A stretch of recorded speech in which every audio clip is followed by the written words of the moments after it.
নমস্কার বন্ধুরা, Aparna simple recipe in ক্রিয়েটিভিটিতে আপনাদের স্বাগত। চলে এলাম আবারও আর দুটি ইভিনিং স্ন্যাক্স রেসিপি নিয়ে, যা খেতে খুবই সুস্বাদু আর বানাতে সময়টাও কম লাগে আর সামান্য কিছু উপকরণ দিয়ে তৈরি করে নেওয়া যায়। প্রথমে আমি আপনাদের সাথে শেয়ার করব ব্রেড চিজ বল। তার জন্য আমি এখানে চুলোতে প্যান গরম বসিয়ে দিয়ে তাতে দিয়ে দিলাম 1 চামচ সর্ষের তেল, দিয়ে দিলাম গোটা জিরে, লাল সর্ষে, আদা কুচনো আর দিয়ে দিলাম কিছুটা কারি পাতা। 2 সেকেন্ডের মতন ভেজে নেব। 2 সেকেন্ডের মতো ভেজে নিয়ে তাতে অ্যাড করে দিলাম চিনি বাদাম। এবারে চিনি বাদামগুলোকে কিছুক্ষণ ভেজে নিয়ে আমি তাতে দিয়ে দেব সেদ্ধ করে রাখা আলু। আমি এখানে ছোট ছোট 3টে সেদ্ধ করে নিয়েছি আলু। এবারে আলুর সাথে সমস্ত কিছু ভালোভাবে মিশিয়ে নেব। ভালোভাবে মিশিয়ে নিয়ে তাতে দিয়ে দিলাম স্বাদ মতো নুন, 1/2 চামচ ধনে গুঁড়ো, 1/2 চামচ জিরে গুঁড়ো, 1/2 চামচ লাল লঙ্কার গুঁড়ো আর দিয়ে দিলাম 1/2 চামচ হলুদ গুঁড়ো। সমস্ত কিছু ভালোভাবে মিশিয়ে নিয়ে 2 মিনিটের মতন রান্না করে নেব। এবারে তাতে দিয়ে দিলাম ম্যাগি মশলা। ম্যাগি মশলাটা দিয়ে আবারও কিছুক্ষণ নেড়ে চেড়ে ঠান্ডা করে নেব। ঠান্ডা করে নিয়ে এবারে সেই আলুর মশলাটা থেকে কিছুটা আলু এভাবে করে নিয়ে মাঝখানটায় দিয়ে দিলাম চিজ, দিয়ে এভাবে মুখটাকে বন্ধ করে সবগুলো তৈরি করে নেব। আমার এরকম সিম্পল রেসিপি যদি আপনাদের ভালো লেগে থাকে তাহলে আমার চ্যানেলটিকে সাবস্ক্রাইব করার অনুরোধ রইল। সবগুলো তৈরি হয়ে গেছে। এবারে এখানে নিয়ে নিলাম কিছুটা ব্রেডটাকে জলে এভাবে ডিপ করে জলগুলোকে ভালোভাবে ছড়িয়ে নেব। এবারে সেই আলুর বলটা মাঝখানে রেখে ব্রেডটাকে এভাবে মুখ বন্ধ করে নিয়ে এভাবে করে সবগুলো তৈরি করে নেব।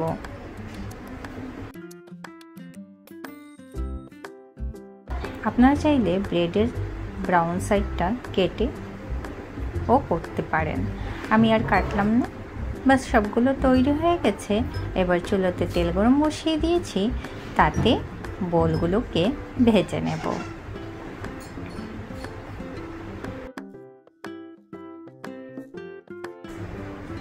লো টু মিডিয়াম ফ্লেমে ভাজবো।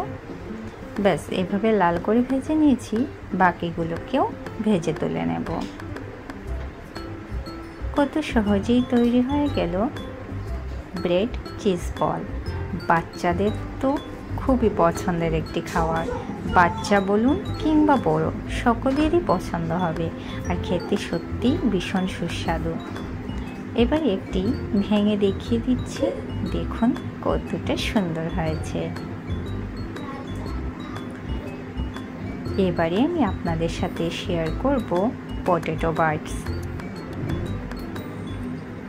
এটা বানানো খুবই ইজি।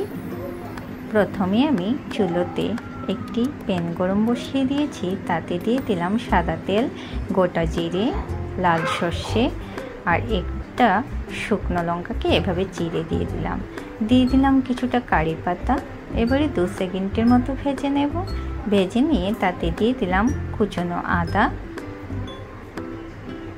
আবারও 2 সেকেন্ডের মতন ভেজে নিয়ে দিয়ে দিলাম স্বাদ মতো নুন, 1/2 চামচ হলুদ গুঁড়ো, 1/2 চামচ ধনে গুঁড়ো, 1/2 চামচ জিরে গুঁড়ো আর 1/2 চামচ লাল লঙ্কার গুঁড়ো। দিয়ে দিলাম কিছুটা কাসুরি মেথি। মশলাটাকে ভালোভাবে ভেজে নিয়ে এবারে তাতে এড করে দেব 1 কাপ জল। জলটাকে ফুটিয়ে নিয়ে এবার তাতে দিয়ে দেব 1/2 কাপ সুজি। অনবরত নাড়াতে থাকবো যতক্ষণ না একটি ডয়ের মতো তৈরি হয়ে যায়। এটা ফ্লেমটাকে লো করেই করতে হবে। এবারে তাতে দিয়ে দিলাম সেদ্ধ করে রাখা আলু। এবারে সুজির সাথে আলুটাকে ভালোভাবে মিশিয়ে নেব।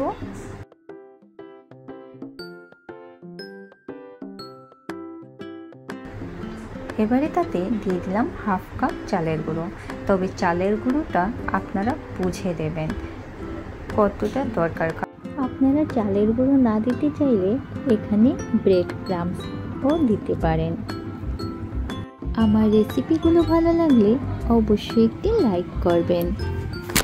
এবারে তাতে দিয়ে দিলাম ম্যাগি মশলা, দিয়ে ভালোভাবে মিশিয়ে নিয়ে ঠিক এরকম একটি ডোয়ের মতো তৈরি করে নিয়ে ঠান্ডা করে নেব।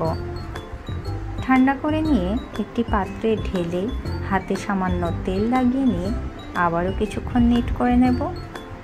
নিট করে নিয়ে এরকম লম্বা আকারে করে একটি ছুরির সাহায্যে ছোট ছোট করে কেটে নেব। ঠিক এমনটাই, তবে এটাকে ঠান্ডা করে নিয়েই করতে হবে। সবগুলো তৈরি হয়ে গেছে, এবারে ভেজে নেব। যারা আমার পাশে আছেন তাদের অসংখ্য ধন্যবাদ। এইভাবেই পাশে থাকবেন। সবগুলোকে এভাবে লাল করে ভেজে নিয়েছি, এবারে নামিয়ে নেব, নিয়ে সার্ভ করে দেব। দেখুন কতটা সুন্দর হয়েছে আর খেতে দুর্দান্ত স্বাদ। আপনারা অবশ্যই এভাবে একবার বাড়িতে ট্রাই করে দেখবেন। বাচ্চাদের বড়দের সকলেই ভালো লাগবে, আর বৃষ্টির দিনে তো কথাই নেই।